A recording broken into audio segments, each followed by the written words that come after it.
Dito na yun. Good morning sa lahat ng gising dyan, ano? Sa videos for today nga pala guys, ano? Sasama tayo ngayon sa pangingisda nila. Sasama tayo sa laot kung saan sila mangingisda.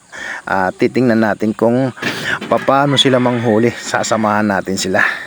So ngayon guys, nakarating na tayo sa laot at ito na nga ang ating kasama, naglalaglag na ng lambat. Napakahirap pala nito, ano? Hindi natin alam kung paano yan.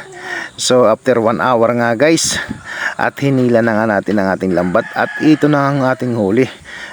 Pamo sa kanila, pero sa ating tulingan napakasarap yan. Ihaw yan guys, ihaw, sabaw, kahit anong luto mo dyan, kasi sariwang sariwa yan.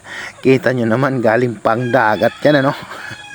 Kaya kahit anong luto mo dyan, pwedeng pwede.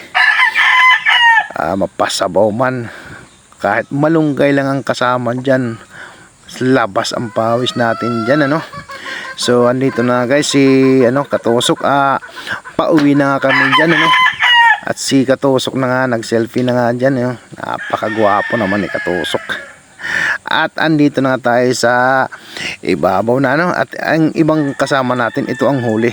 At ito ang aming huli, no? 4 na piraso yan, pero binigay natin yung isa sa mga nagbubuhat ng bangka, no? Ang iba, ito ang huli nila.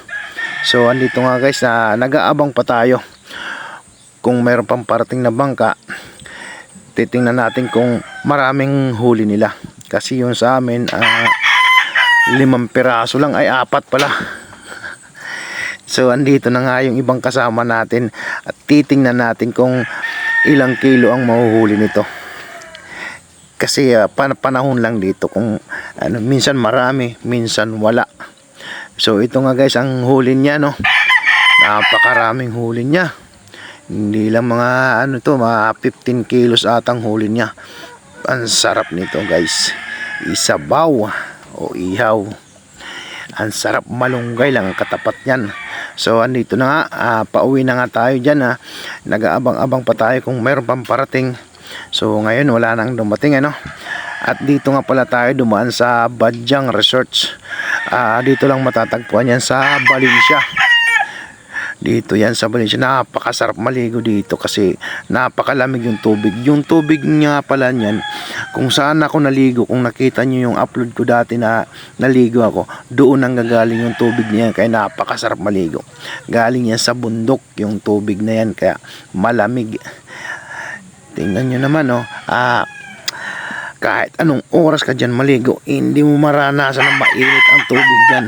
Napakalamig. So ngayon guys, pauwi na tayo. Thank you so much sa inyong lahat.